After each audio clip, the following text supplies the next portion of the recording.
Reciban un cordial saludo autoridades universitarias, invitados especiales, docentes, profesionales de la construcción, estudiantes y público en general.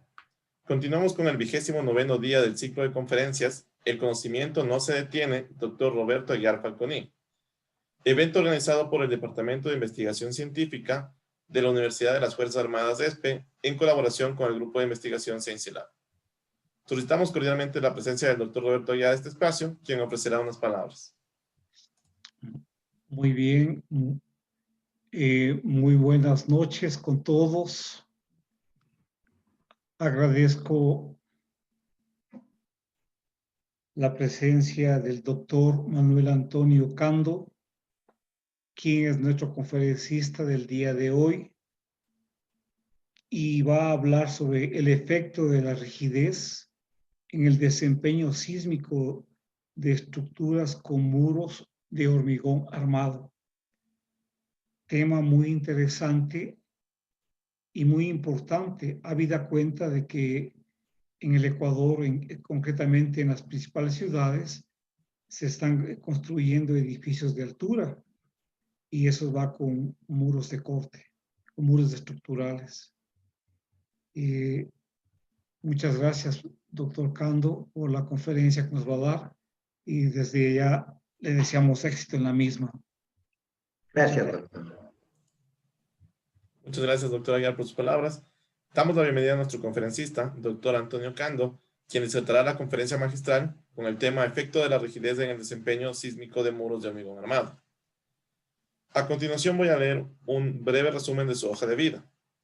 Ingeniero civil, especialización en estructuras en la Escuela Politécnica Nacional, magíster en Ciencias de la Ingeniería, especialización en Ingeniería Estructural, graduado summa cum laude en la Escuela Politécnica Nacional, doctor en Ciencias de la Ingeniería, Pontificia Universidad Católica de Chile, becarios en el CID bajo el programa de becas para doctorado para docentes de universidades y escuelas politécnicas 2015, docente del Departamento de Ciencias de la Tierra y de la Construcción de la Universidad de las Fuerzas Armadas ESPE desde el 2012 hasta la fecha. Coordinador del área de estructuras del Departamento de Ciencias de la Tierra y la Construcción 2012-2013. Docente en el Departamento de Ciencias Exactas de la Universidad de las Fuerzas Armadas ESPE desde 2006 hasta 2012. Docente de la Facultad de Ciencias Económicas de la Universidad Central del Ecuador desde 2007 hasta 2011. Participación en diversos proyectos de análisis y diseño estructural, participación en el levantamiento de daños originados por el sismo del 19 de septiembre de 2017 en la Ciudad de México, pasantía de investigación en el Departamento de Ingeniería Civil y Medio Ambiente en la Universidad del Norte de Barranquilla, Colombia, autor de múltiples artículos de revistas de ingeniería estructural. Es importante recordar que las preguntas referentes al tema de exposición deberán ser colocadas en la pestaña del chat a fin de que estas puedan ser respondidas una vez culminada la intervención del doctor. Estimado doctor Antonio Cando, otorgamos la palabra para su conferencia. Muchísimas gracias a todos. En especial para mí es un honor estar presente en la conferencia organizada por el distinguido profesor, el doctor Aguiar. Me siento muy honrado, doctor, por haberme invitado. A continuación voy a presentarles mis diapositivas y voy a compartir la pantalla.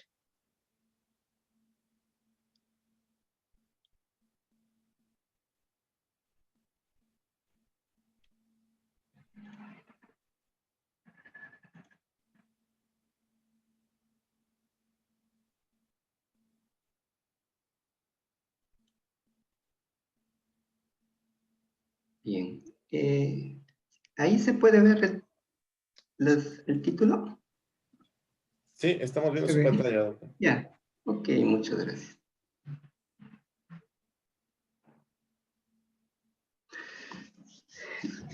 Bien, la conferencia que voy a dictar el día de hoy es el efecto de la rigidez en el desempeño sísmico de edificios de muros de hormigón armado.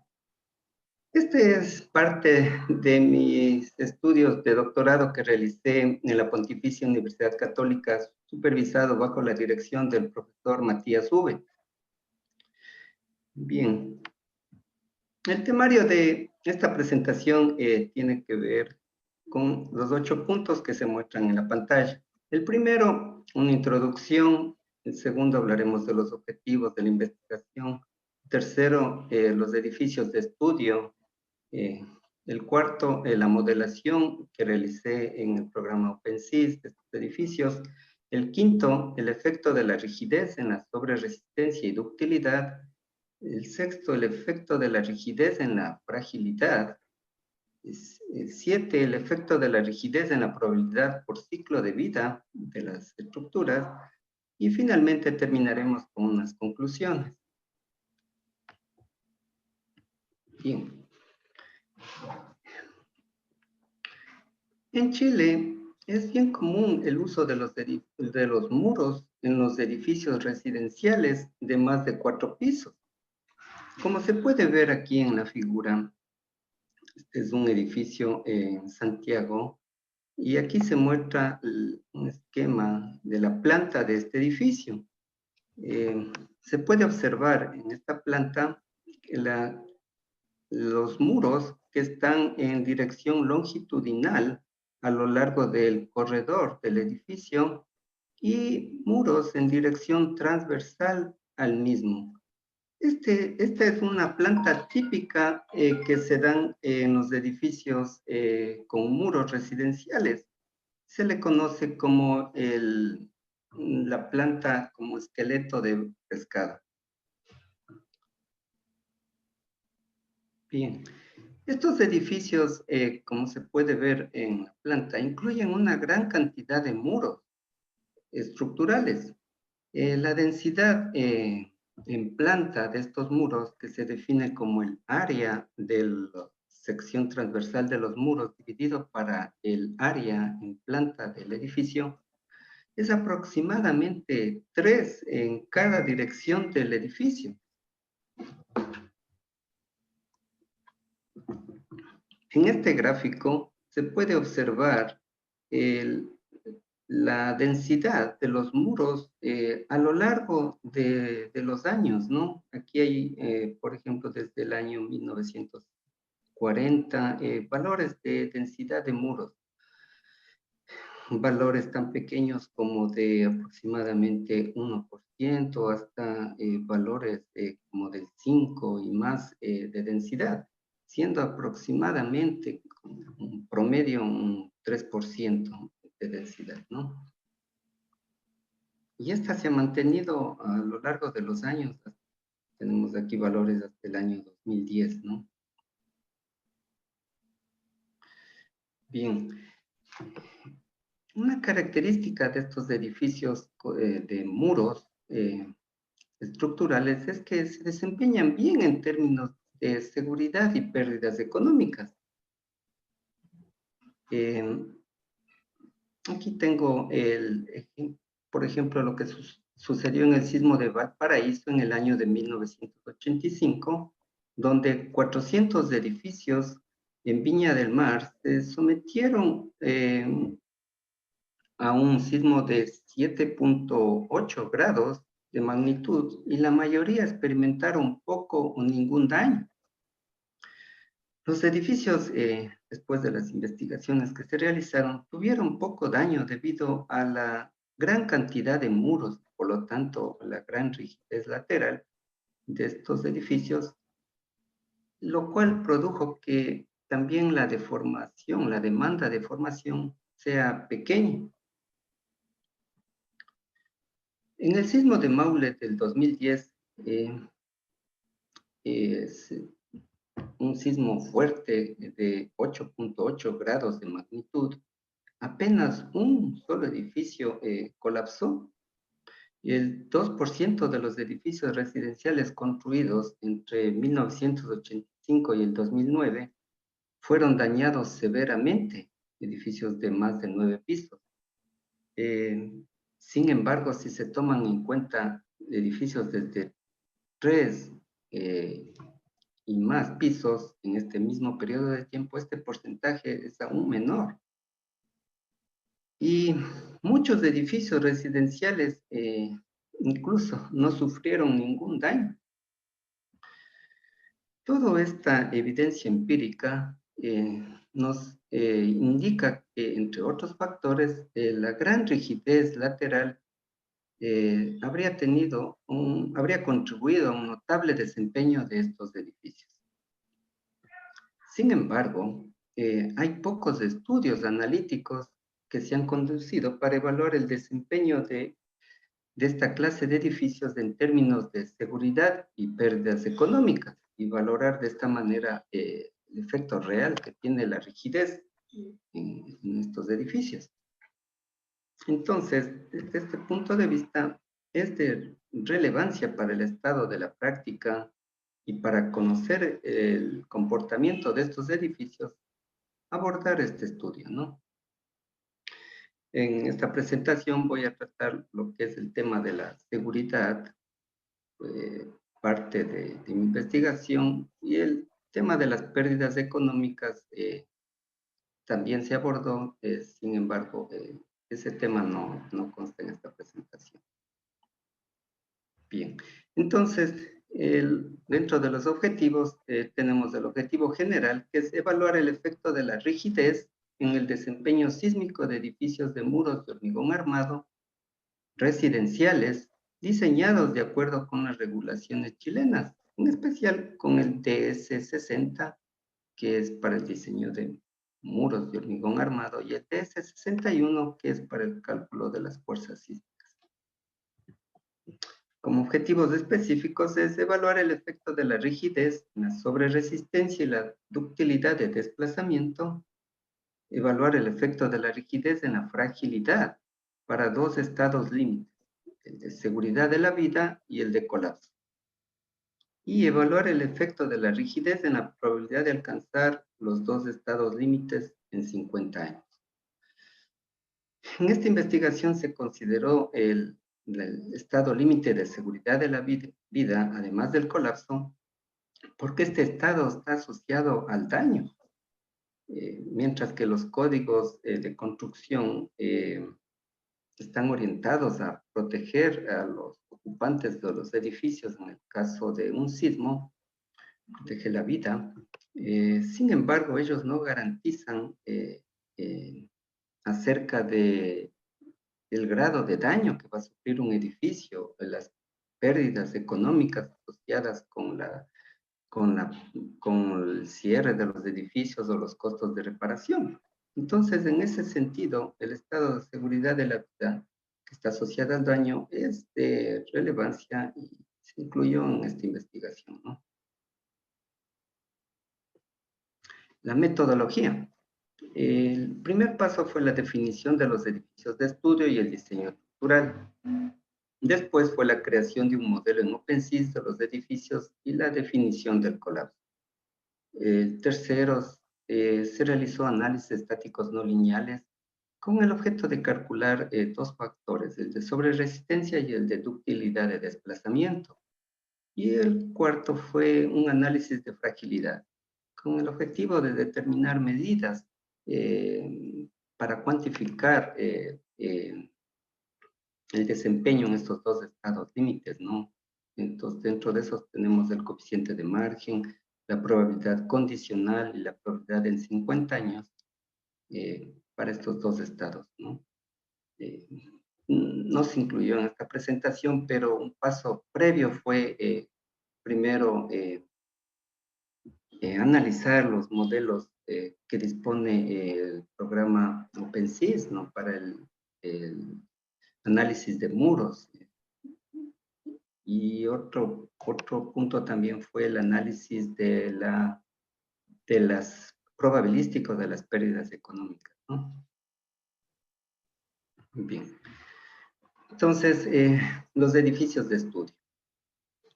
Los edificios de estudio fueron 4, como se ven aquí las plantas de los edificios. Son edificios de 20 pisos ubicados en zona sísmica 2. En Chile, el país está dividido en 3 zonas sísmicas. La primera, la que limita con Argentina, es la zona sísmica 1, que tiene una aceleración efectiva de 0.2 G. La zona sísmica que es la parte central de Chile,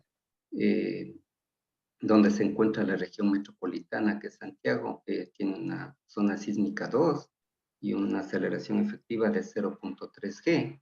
Y la parte que da a la parte costanera, que es la zona sísmica 3, con una aceleración efectiva de 0.4. El tipo de suelo que se consideró fue un suelo tipo C. En Chile existen 6 tipos de suelo, entonces este es un tipo intermedio para un suelo firme.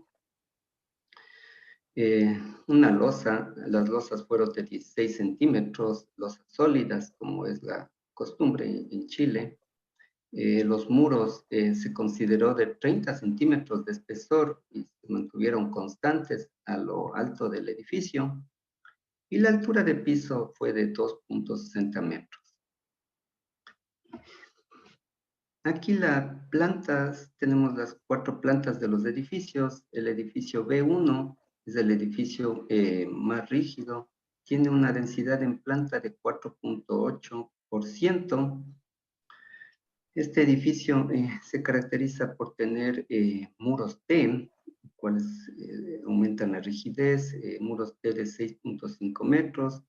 Con el fin de reducir la rigidez, el edificio B2 se disminuyó la longitud de los muros T a 5 metros y también los muros rectangulares del 3 y 4 a 3.50 metros. Después, con el fin de disminuir la rigidez, se quitó ya estos muros T y se dejó solo muros rectangulares. Este es el caso del edificio B3, con una longitud de muros de 5 metros en los ejes 1 y 6 y en los demás ejes de 3.50 metros. Finalmente, el edificio B4, con la más flexible, se redució la longitud de los muros de los ejes 2 al 5 a 2.50 metros. El edificio B4 es el más flexible y tiene la menor cantidad de muros, una densidad de 2.7%. Bien. Con estos edificios se realizó un análisis tridimensional utilizando el programa computacional ETABS. Entonces aquí una característica importante de este análisis es que se considera en Chile las inercias completas de los elementos, ¿no? De los muros, sin agrietar. Entonces, bajo esa suposición se realizó el análisis. Y aquí se muestran los principales resultados del análisis, ¿no? El periodo fundamental de los edificios. Se observa que conforme disminuye la rigidez, el periodo fundamental aumenta, algo que era razonable de esperarse porque el periodo fundamental está asociado con la rigidez. También se observa aquí el R asterisco, que es el factor de reducción, el cual está relacionado con el periodo, ¿no? Por eso se observa que cambia cuando cambia el periodo de los edificios. También se indica el factor de reducción de resistencia efectivo, RE. Este factor fue necesario porque, como se puede ver aquí, el cortante de diseño gobernó el cortante mínimo, ¿no? Entonces, para todos los edificios, el cortante mínimo fue el que gobernó y por lo tanto fue necesario este factor de reducción de resistencia efectiva. También se observa aquí en esta tabla la deriva de repiso, ¿no? Está en Chile, es un límite del 2 por 1000 para la deriva del entrepiso. Y se observa que todos los edificios cumplen con este requisito, ¿no? Incluso el más flexible. Bien. Después de realizar el análisis, se procedió a diseñar cada uno de estos edificios. Utilizando un hormigón de 250 kilogramos por centímetro cuadrado, como es usual en Chile, y un acero de 4200, se realizó el diseño de los muros. Entonces aquí esta lámina muestro el diseño a flexión del edificio B2, ¿no? El edificio B2, este que tiene muros T y muros rectangulares. Bien, entonces para los muros del eje 1 tenemos el diagrama de interacción, igual para los muros T. La norma recomienda que se consideren los muros completa su sección, ¿no? T, L, C, para el diseño, ¿no? Entonces aquí está el diagrama de interacción respectivo en cada dirección del muro T. Y finalmente para los muros del eje 3, también su diagrama de interacción. Como se observa, todos cumplen con el requisito de diseño de flexocompresión. Después se realizó una verificación del cortante de cada uno de estos edificios. Este cortante se revisa con las ecuaciones que proporciona el DS60. Vale la pena mencionar que el DS60 no utiliza el código ACI 31808 con pequeños cambios, ¿no? Para estar de acuerdo con la práctica en Chile. Entonces, de esta verificación del cortante se puede observar que aquí todos los edificios cumplen holgadamente el cortante, ¿no? El Phi-BN, la resistencia de diseño a cortes, es mayor que el cortante último. ¿Sí? Entonces, los muros propuestos fueron aceptables. Aquí se muestra un esquema del armado de los muros del edificio B2, desde los pisos 1 al 3. Aquí los muros del eje 1, únicamente se requirió elementos de borde ordinario en los extremos, ¿no? Es decir, no se requirió confinamiento en los muros. Los muros del eje 2, que son muros T, requirieron confinamiento en el borde del alma, ¿no? Mientras que en la intersección y en los bordes del ala no fue necesario confinamiento. Y los muros rectangulares del eje 3 también fue necesario confinarles. Vale la pena mencionar que el confinamiento fue requerido de acuerdo a los requisitos que nos exige el DS60 desde los pisos 1 al piso 3. Después se ubicó únicamente elementos de borde ordinarios en los extremos de los muros.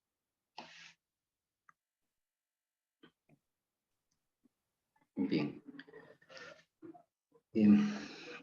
Ya con el diseño de los muros, entonces se procedió a la modelación de estos edificios con el fin de obtener su respuesta no lineal.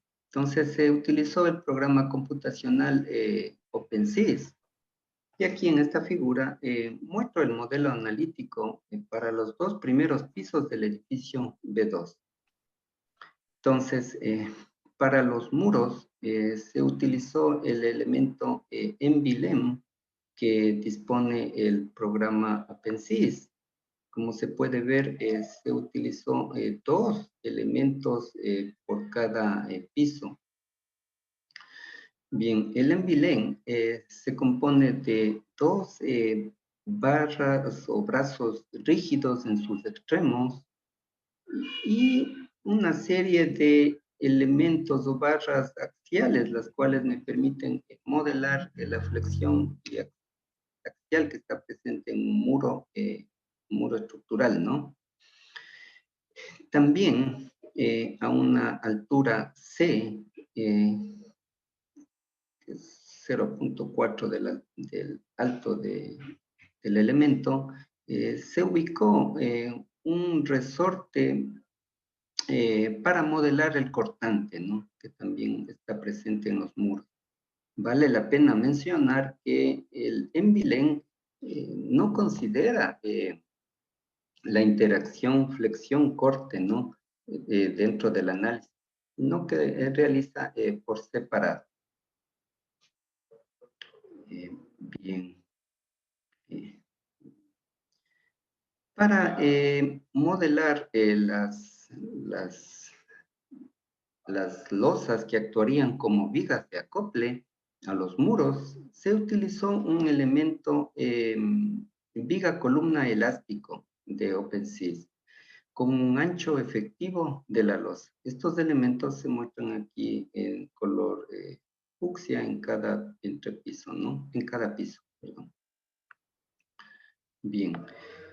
Los muros transversales que están presentes en el eje 3, que están aquí en color fucsia, se supusieron que se comportan de manera elástica y lineal y se modelaron con un elemento elastic beam column, ¿no? Bien. Se puede observar también en este modelo la ubicación de estas fibras longitudinales, ¿no? La separación de estas fibras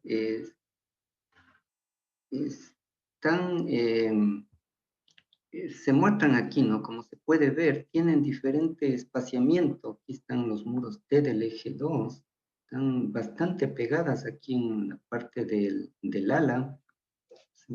Igual aquí en lo que es el elemento de borde. Entonces, este espaciamiento de las fibras depende del tipo de muro, de la longitud del muro y del armado, ¿no? Se trató de utilizar al menos 7 fibras por cada muro. Bien. Las losas, estas que unen a los muros, que actúan como losas, como vigas de acoplamiento, ¿no? Esas se modelaron con una rigidez a flexión efectiva de 0.25 EI, donde IG es el momento de inercia de la losa efectiva. El hecho es que no toda la losa participa como una viga, ¿no? Sino es una parte de la losa. Entonces, para el eje 1, el ancho efectivo se utilizó como 1/4 del ancho del corredor, de acuerdo a la recomendación de Meli. Y para los ejes 2 y 3, el ancho efectivo de la losa se basó en la distribución de momentos en la losa bajo carga sísmica. Aquí se puede ver los momentos que actúan en una losa del edificio B2 del primer piso. Se puede ver que debido al sismo, ¿no? Entonces, en estos se puede observar aquí que estos momentos se concentran cerca del eje. Entonces, este color amarillo es el que tiene mayores momentos. Cada uno de estos cuadrados tiene 50 centímetros, ¿no? Entonces, se consideró aquí estas vigas que se señalan color blanco, que para el eje 2 es aproximadamente 6 metros, y para el eje 3, 2 metros, ¿no? De ancho. Un criterio similar se siguió para los demás edificios. Bien. Para los muros transversales del eje 3, están aquí, se muestran, son los muros transversales. Estos muros se supuso una rigidez de flexión efectiva del 0.7 EI bajo la recomendación del TBI 0.7 para considerar que estos muros van a tener también un cierto agrietamiento. Bien, en cuanto a los materiales de mi modelo no lineal, para el hormigón se utilizó el concreto 02 que recomienda Yacine. Aquí se muestran las curvas para el caso de los muros del edificio B2. Tenemos aquí con color negro lo que es para el hormigón no confinado, y con color azul y rojo, que serían para hormigón confinado. Puede aquí retroceder un poco. Los muros del eje 1 resultaron no confinados, ¿no? Entonces, este se modeló, este es el no confinado, estos muros del eje T resultaron confinados, y también los muros del eje 3 fueron confinados. Entonces, aquí tenemos sus curvas de esfuerzo de formación. En estas curvas se señala el valor de deformación para una resistencia F'C del 20% de la resistencia máxima. Cuando se alcanza un 20% de la resistencia máxima, y se obtiene también una deformación unitaria llamada E20. Entonces, esta deformación me va a permitir después para la definición de mis criterios de colapso. Para el acero, utilicé el material Hysteretic con las recomendaciones de Gobus. Entonces, aquí se puede ver para el caso de tensión y para el caso de compresión. Igual para los aceros del edificio B2, en los ejes, el eje 1 que tenemos no confinado, los ejes 2 y 3 donde tenemos hormigón confinado. Como se puede ver en esta curva, se supuso que el acero se rompe bajo una deformación del 0.05. Esta deformación es menor del 0.1, que es para el caso de estático, ¿no? Entonces, para considerar el efecto de fatiga a bajo ciclaje, se consideró una deformación menor. Y para el caso de compresión, se supuso que el acero se pandea cuando se alcanza la deformación E20. Entonces, aquí tenemos este valor para el caso de los muros no confinados y para el caso de los muros confinados. Para el caso de los muros no confinados, este valor fue 0.208, que es lo que recomienda PUC, ¿no? Que es casi similar al que se tiene aquí, noten 0.01. Bien. Finalmente, para la relación fuerza de formación a corte de mis resortes, se supuso una relación elástica lineal con un módulo de corte efectivo del 0.1 G en las regiones de articulación plástica y fuera de las regiones de articulación plástica 1 G. Esto de acuerdo a la recomendación de Lowe. Bien. Para poder detener los análisis estáticos no lineales, análisis pushover, y los análisis IDA, análisis dinámicos incrementales, era necesario definir cuándo se produce el colapso de los edificios. Entonces, se utilizó estos criterios, ¿no? El primero, la inestabilidad dinámica, es decir, que en las curvas IDA se obtenga una línea horizontal, ¿sí? Básicamente. Y siguiente criterio fue que el 50% de los muros fallen en cualquier piso debido a pandeo o fractura del acero o debido al aplastamiento del hormigón. Bien. La fractura del acero se supuso que es mayor, se produce cuando se tiene una deformación en tensión mayor al 0.05, de acuerdo a las recomendaciones de varios investigadores. Y para el pandeo del acero de refuerzo y el aplastamiento del hormigón, se supuso que ambos ocurren al mismo tiempo, y que estos ocurren cuando se produce una deformación mayor a E20, ¿no? Donde E20 es del modelo de Satyaglu-Adrasby, que se mostró aquí en este gráfico.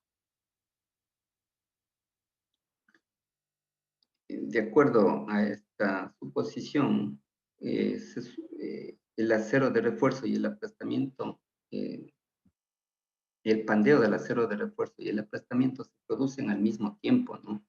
porque ambas dependen del valor de E20. E20 varió entre 0.056 y 0.646 para todos los muros confinados. Y para el caso de muros no confinados, se usó como E20.208 de acuerdo a una recomendación de PUC del año 2015. Bien, de todos los análisis que realicé, los edificios llegaron a un colapso debido a que no se cumplió debido a que se cumplió, perdón, la condición 2I. Es decir, el 50% de los muros o más fallaron en cualquier piso debido a una de estas causas: pandeo, fractura del acero o aplastamiento del hormigón. Bien. Entonces, ya definido el criterio de colapso, ya se realizaron entonces los análisis estáticos no lineales. Para estos análisis se usó las recomendaciones de la CI 4106, donde la fuerza, el patrón de cargas, se aplicó de manera proporcional a la masa, cada piso, y a la forma modal fundamental, ¿no?, del modo 1. Se consideró como carga la carga lateral, o aplicar la carga vertical más un 0.25% de la carga viva, ¿no? Sí, esta fue la carga vertical que se consideró en los edificios. La carga muerta más un 0.25 de la carga viva. Bien, entonces, con eso se realizó el análisis pushover. Aquí se muestran las figuras, las curvas pushover que se obtuvieron para los 4 edificios. Con un círculo se muestra el punto de fluencia para sus edificios, y con un cuadrado se muestra el punto donde se produjo el colapso de acuerdo al criterio que asumí yo en la investigación, ¿no? Bien. Aquí en esta tabla muestro los principales resultados de estas curvas pushover, ¿no? Se muestra en la primera columna el cortante último, que sería el de diseño multiplicado por 1.4, ¿no? El cortante de fluencia, que se definió como el valor donde el primer muro alcanza la fluencia en todo el edificio, ¿no? El cortante máximo, el máximo valor de las curvas, con eso se calculó la sobreresistencia omega sub 0, el cortante máximo para el cortante de fluencia, el desplazamiento donde se produce la fluencia del edificio, el desplazamiento último, que de acuerdo a mi criterio de colapso, y con eso definí el factor de ductilidad, ¿no?, el desplazamiento último para el desplazamiento de fluencia. Bien, de estos resultados se puede concluir lo siguiente: que conforme la rigidez de los edificios disminuye, se observa que el factor de sobreresistencia también disminuye. Por ejemplo, entre el edificio B1 y el edificio B4, si se comparan estos factores de sobreresistencia, es aproximadamente un 20% mayor del edificio B1. Esta disminución en el factor de sobreresistencia se puede en parte explicar debido al hecho de que los edificios B1 y B2 tienen muros T, ¿no? Mientras que los edificios B3 y B4 tienen solo muros rectangulares. Si se comparan solamente edificios con muros T, por ejemplo el B1 y el B2, se observa que hay una pequeña disminución en el factor de sobreresistencia, ¿no? Aproximadamente un 3%. Mientras que si solo comparamos edificios con muros rectangulares, que serían el B3 y el B4, este factor de resistencia también la disminución es pequeña, aproximadamente de 6%. Bien. Ahora, con la ductilidad, se observa que conforme la rigidez del edificio disminuye, esta ductilidad, mientras tanto, aumenta. Esto se puede explicar debido al hecho de que al disminuir la rigidez, el tamaño de los muros también disminuyó, la longitud de los muros. Y por otro lado, debido al hecho de que los edificios B1 y B2 no requirieron en ciertos muros confinamiento, mientras que los edificios B3 y B4 el confinamiento fue necesario en todos los muros de los edificios y esto generó que la ductilidad también se incremente. Bien. Ahora, continuando con el estudio del efecto de la rigidez, averiguar, o sea, cómo influye la rigidez en la fragilidad de estos edificios con muros de hormigón armado. Entonces, aquí fue ya necesario realizar un análisis probabilístico. Para eso se utilizó un análisis dinámico incremental. Y el primer paso de este análisis es la selección de los registros. Entonces, para tal efecto, se utilizó los registros que tiene la RENADIC, que es una base muy amplia de registros en Chile, que proporciona la Universidad de Chile, y también registros que están en esta página del Cosmos BCD, en especial para los del año de 1985. Entonces, en la investigación utilicé 10 registros con 2 componentes cada uno. Los criterios que se utilizó fue una magnitud mayor al 6.5,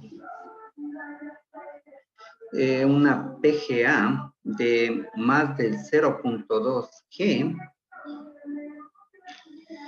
la mayoría y un tipo de suelo tipo 2 o C, de acuerdo al NSH 433 o al DS61.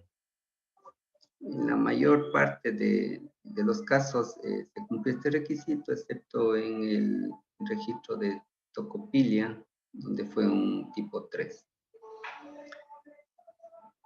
Bien, aquí se observan los espectros de pseudoaceleración elásticos y el espectro promedio, ¿no? Con azul, y el espectro de diseño de la norma del ES61.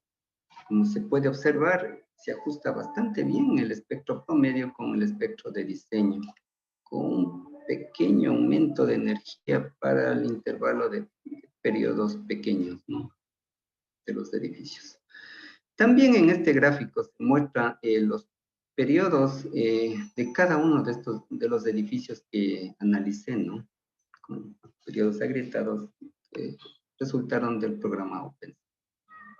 Como se puede ver, estos periodos están abajo del máximo que me recomienda que se obtiene con el espectro de diseño.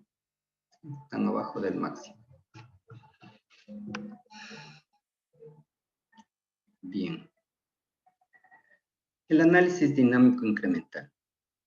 Como medida de intensidad, se tomó en este caso la pseudoaceleración en el periodo fundamental, ya que es una una medida que es escalable y que relaciona la estructura y también el movimiento del terreno. Aquí se puede ver para el caso del edificio B2, para un sismo que es el de San Francisco, registrado aquí en San Fernando, para el sismo de Valparaíso del año de 1985, la componente norte-sur. Con azul es el registro original y aquí tenemos el periodo, ¿no?, del edificio, casi de 1.5, y con rojo es el registro ya escalado que produjo el colapso de mi edificio. Aquí está la curva IDA que se obtiene para incrementos pequeños de la aceleración espectral, ¿no? Yo utilicé un 0.05 de G. Bien. En esta parte derecha de la lámina se observa las curvas IDA para cada uno de los edificios, ¿no? Se muestra con rojo el punto donde se produjo el colapso. Bien. Con las curvas IDA, tracé curvas de fragilidad para cada edificio y para cada estado de daño.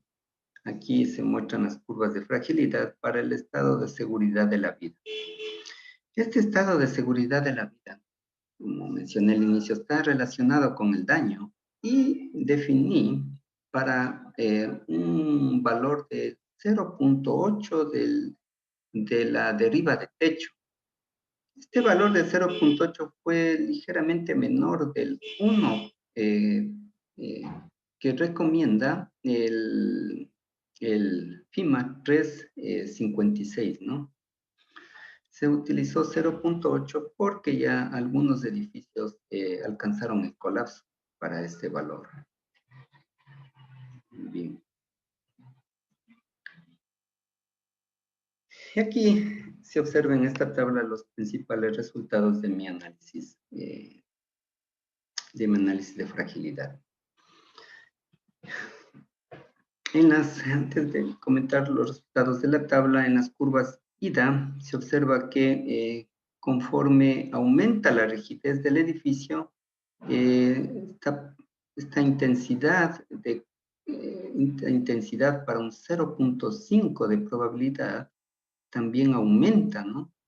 Y la probabilidad de que se produzca el estado de daño de seguridad de la vida disminuye cuando se aumenta la rigidez del edificio, ¿no? Disminuye. Bien.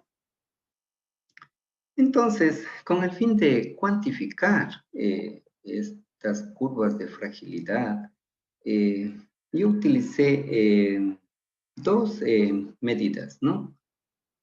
En este caso aquí se ve un coeficiente de margen ante el estado de seguridad de la vida, una probabilidad condicional de que se alcance el estado de seguridad de la vida bajo una aceleración espectral elástica en el diseño de cada edificio. Entonces aquí está la SAE, aceleración espectral elástica, para el periodo de diseño del edificio, de los valores. X de CA es la intensidad para un 0.5% de probabilidad, ¿no? La desviación estándar, estos el coeficiente de margen ante el estado de seguridad de la vida y la probabilidad condicional. Vale la pena mencionar que para estas curvas de fragilidad se utilizó un modelo log normal, como recomiendan en la literatura. Bien, entonces, ¿qué se pudo concluir para este estado?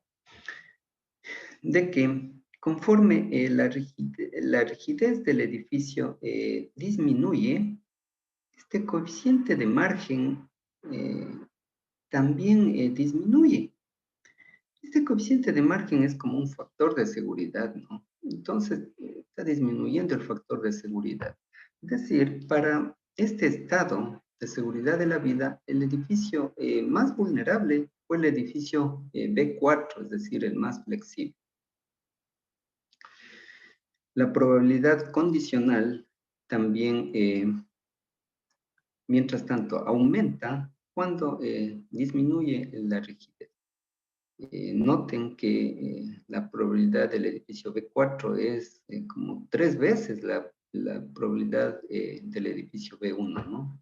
Es decir, existe mayor probabilidad de que se produzca este estado de seguridad de la vida, que se produzca daño en definitiva en el edificio más flexible.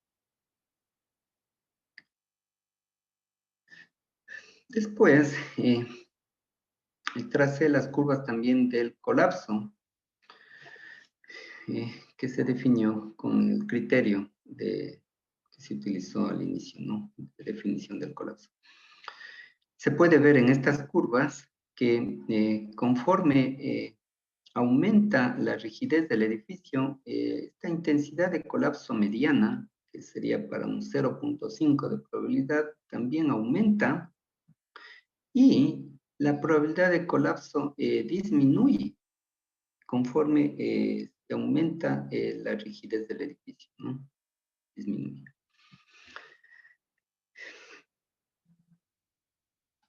Bien, aquí tengo los principales resultados del análisis.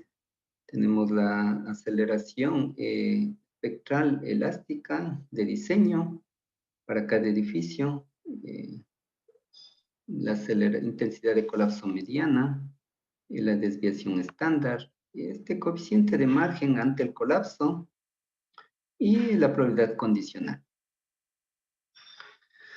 Se puede ver que conforme disminuye la rigidez del edificio, este coeficiente de margen, mientras tanto, aumenta.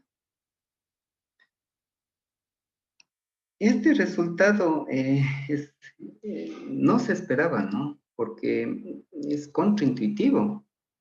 Se esperaba que disminuya más bien, es como un coeficiente de seguridad. Entonces, esto se puede explicar debido a varios factores. Entre esos, el hecho de que conforme disminuye veámoslo desde este punto, conforme aumenta la rigidez, esta pseudoaceleración SAE aumenta, y al aumentar esta pseudoaceleración, este coeficiente, como es una división, disminuye, ¿no? Disminuye. Bien, por otro lado, también estos edificios más rígidos no requirieron confinamiento en ciertos muros. Por lo tanto, eso también pudo disminuir este coeficiente de margen. Además, otro factor que pudo haber influido en estos resultados es que el cortante, gobernó el cortante mínimo para el diseño de todos los edificios. Si el cortante no se hubiera puesto un límite al cortante, entonces los edificios B4 tendrían un cortante menor de diseño, y por lo tanto este coeficiente también hubiera sido más pequeño, ¿no? Bien, la probabilidad de colapso condicional no tuvo una tendencia definida, pero varió entre 0.8 a 4.2. Efecto de la rigidez finalmente en la probabilidad por ciclo de vida. Además de estos dos coeficientes, estas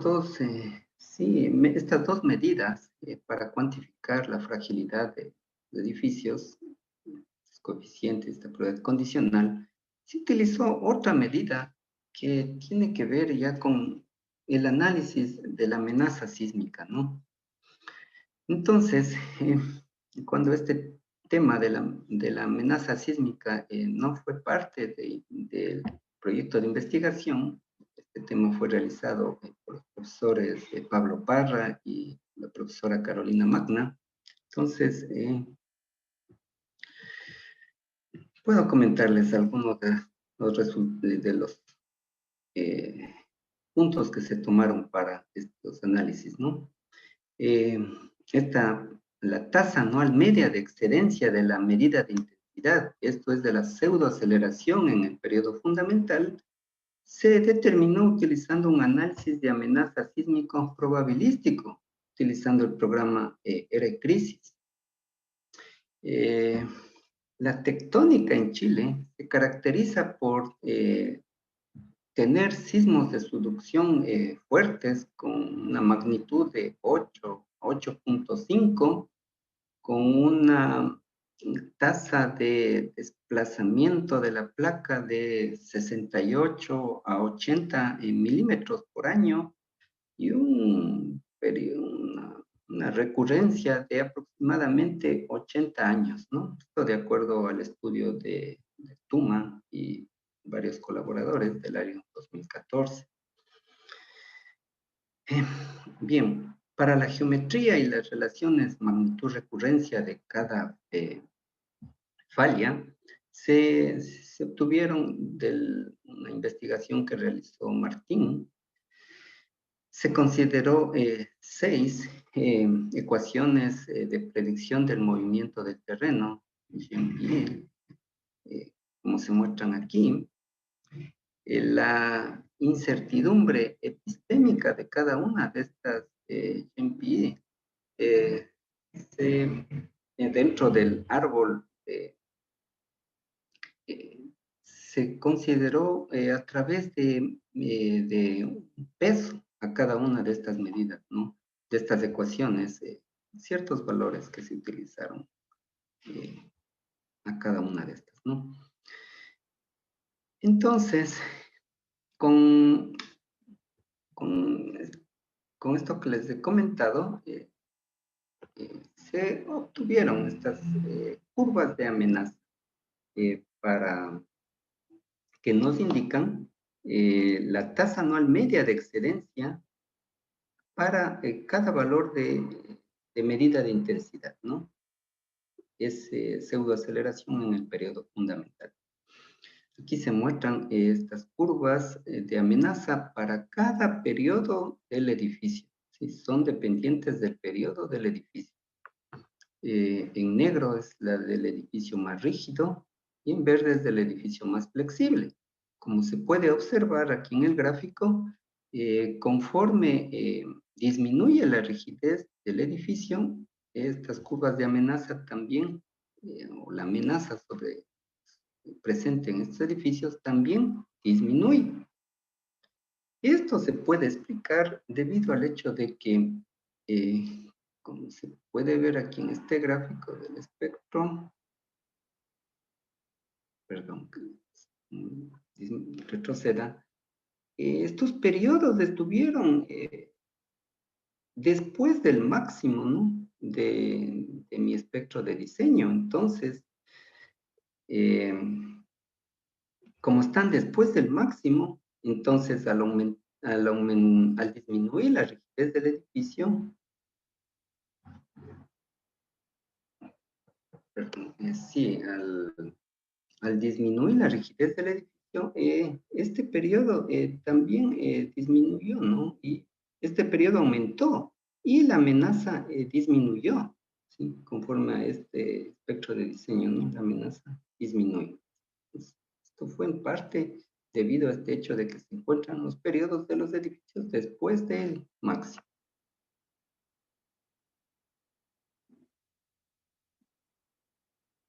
Bien. Entonces, ya con las curvas de amenaza, se calculó una tasa anual media de colapso y una probabilidad de colapso de acuerdo a las ecuaciones que recomienda EDS, ¿no? Aquí se puede ver la tasa anual media de colapso, más que la integral de estas curvas de fragilidad del colapso con respecto a la amenaza, ¿no? La amenaza de cada edificio. Y la probabilidad de colapso se obtuvo considerando que unos intervalos de ocurrencia de estos sismos siguen un proceso de Poisson. Bien. Y finalmente, aquí se muestra una tabla en la que están estos valores de tasa anual media, probabilidad de colapso para cada edificio. Se puede observar que conforme la rigidez del edificio disminuye, esta probabilidad de alcanzar el estado de seguridad de la vida aumenta, ¿sí? Bien, indicando que el edificio más vulnerable a este estado, a que se produzca daño, es el edificio B4.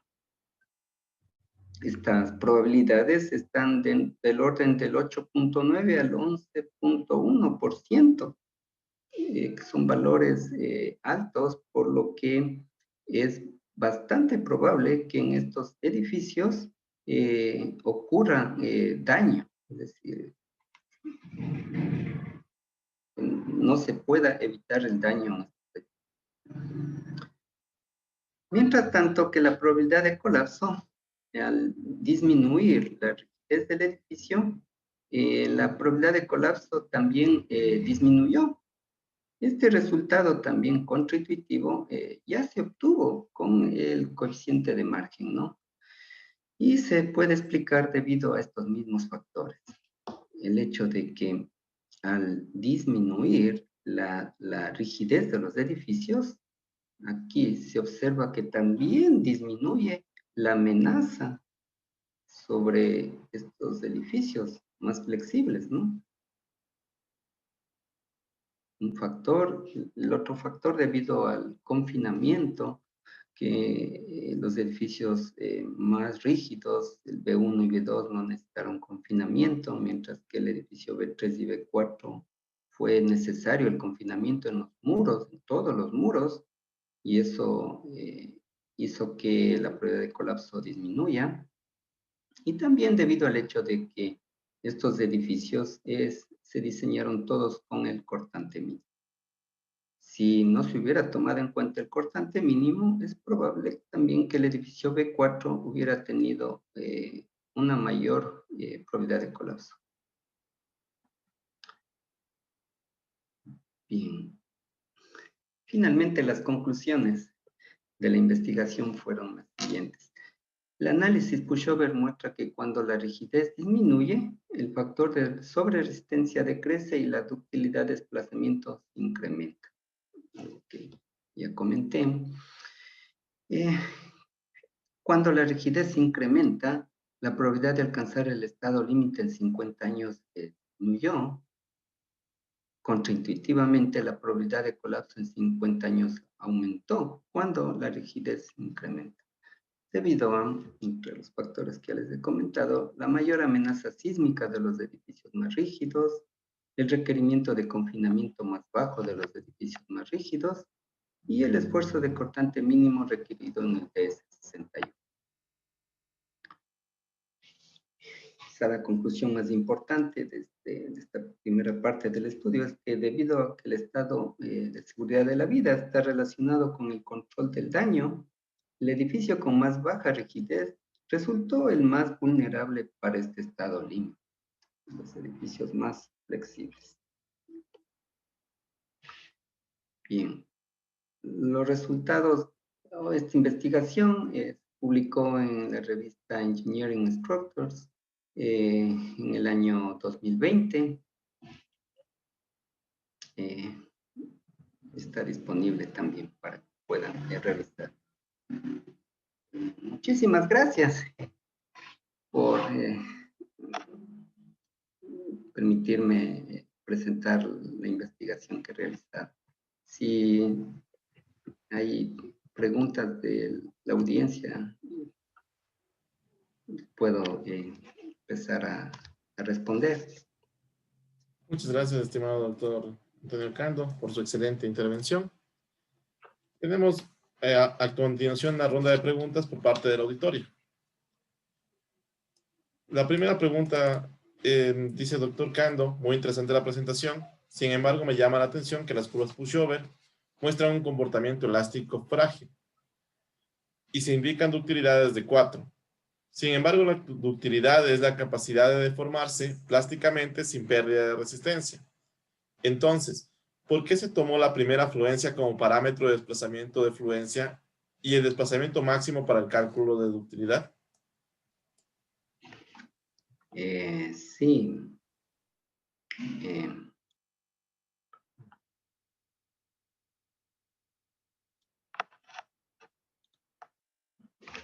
Sí, efectivamente, lo que mostré aquí en esta parte fue la ductilidad que se obtuvo considerando el criterio de colapso que utilicé, ¿no?, para definir el delta U, el desplazamiento último. Pero efectivamente hay varios criterios para definir la ductilidad, y entre esos,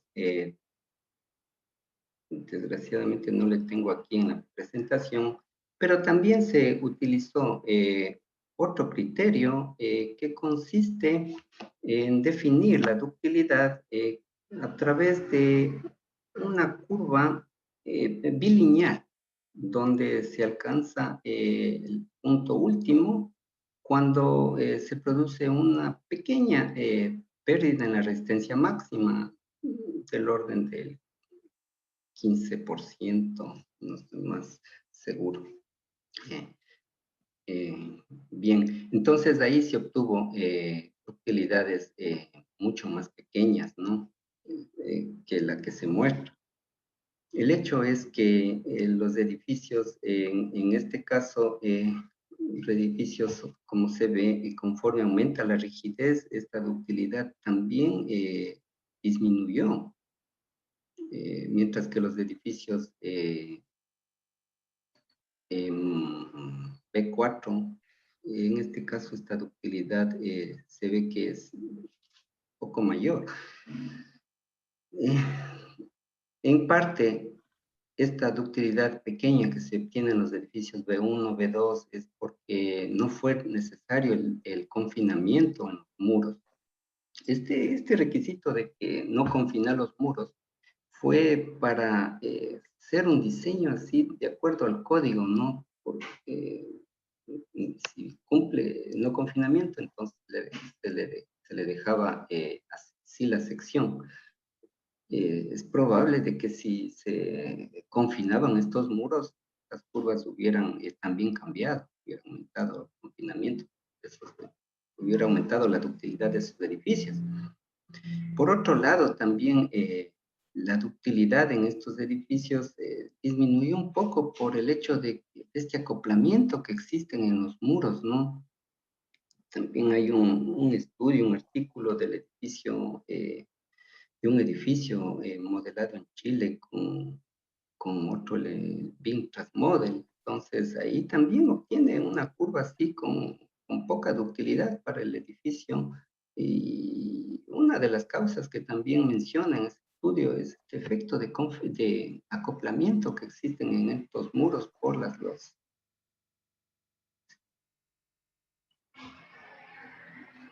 Muchas gracias, estimado doctor, por su respuesta. Tenemos también felicitaciones por parte del auditorio. Hago llegar esas felicitaciones. Y una segunda pregunta es si necesariamente las losas de piso deben ser macizas para este tipo de edificios. No necesariamente. Lo que pasa que yo diseñé de forma maciza porque es la costumbre en Chile que utilizan ese sistema estructural, no de esa manera. Entonces, no, perfecto. Eso creo que no hay inconveniente. En Ecuador es más usual utilizar losas alivianadas, ¿no? No creo que haya problema en ese sentido. Muchas gracias, doctor. La última pregunta es, a excepción de los muros estructurales, ¿qué elementos estructurales secundarios se utilizan para sostener estructuralmente las losas a carga vertical y si su rigidez se incluye en el análisis para determinar la deriva de la estructura?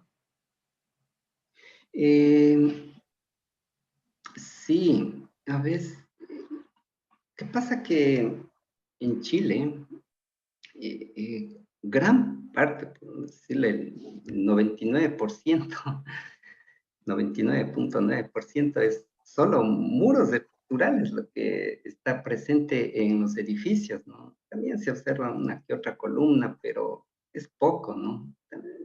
Eh, todos los elementos para soportar tanto carga vertical como carga lateral son muros estructurales. Si hubiera el caso de columnas, se podrían tomar en cuenta también en el modelo utilizando los elementos que tiene el programa OpenSys para modelar columnas. Pueden ser boarding column o displaced beam column. Sería perfectamente admisible modelar este tipo de elementos. Muchas gracias nuevamente, doctor Cando, por responder las preguntas. A continuación tenemos palabras del doctor Roberto Ayala. Doctor Manuel Antonio Cando, felicitaciones por su conferencia, muy magnífica conferencia. Yo quiero indicar al auditorio, gracias a Dios, en estas conferencias de los lunes, los conferencistas están presentando lo que han trabajado en su tesis doctoral. El lunes pasado, el doctor Torrisi presentó su tesis doctoral, ahora lo ha hecho el doctor Cando, y lógicamente son trabajos de 4, 5, 6 años que nos dan como pastilla en 1 hora. Por eso es muy importante y le pido al doctor Cando que nos envíe, igual que hizo el doctor Torrisi, nos envíe por favor la presentación en PDF y las publicaciones suyas y si es que es factible su tesis doctoral para que nosotros estamos mostrando esto en el blog de Science Lab para que la gente estudie. Usted nos ha hablado ahora sobre los modelos constitutivos que usó para el hormigón, para el acero. Dije, está bien, interesantísimos modelos. Luego nos habló sobre cómo obtuvo las curvas de capacidad sísmica resistente usando análisis no lineal. El IDA. El IDA es un tema que usted lo domina y recuerdo que empezó a trabajar con el doctor Bielma. Dije, muy bien. Y algo que a mí me quedó como inquietud y que quiero estudiarle más a fondo son las curvas de amenaza para cada periodo. Esas curvas de amenaza para cada periodo la obtienen a partir de las curvas de peligrosidad sísmica. Sacan las curvas de peligrosidad sísmica y en esas curvas incorporan usted su estructura para sacar esas curvas. Entonces siempre hay algo nuevo para estudiar y es imposible que en 1 hora tratemos de captar todo. Por eso estas conferencias tienen objetivo de que en los asistentes nos quede la inquietud de qué más debemos trabajar a fondo en los próximos días. Le felicito, una linda conferencia. Hay mucho más que enseñar y que hacer. Y le pido que escriba también en castellano para que la gente conozca y aprenda lo que usted hizo. Muchas gracias. Muchísimas gracias, doctor, y gracias a la audiencia. Muchísimas gracias. Reiteramos nuestro profundo agradecimiento para el doctor Antonio Cando. De parte de todos quienes organizamos este evento, auguramos los mejores éxitos a lo largo de su vida personal, de su vida profesional. Gracias. De esta manera, culminamos nuestro 29º día del ciclo de conferencias. Agradecemos a todos por su asistencia y participación. Muchas gracias nuevamente, doctor Cando, por su tiempo. Les invitamos nuevamente a todos los lunes venir a estas conferencias a las 19 horas, horas de Ecuador.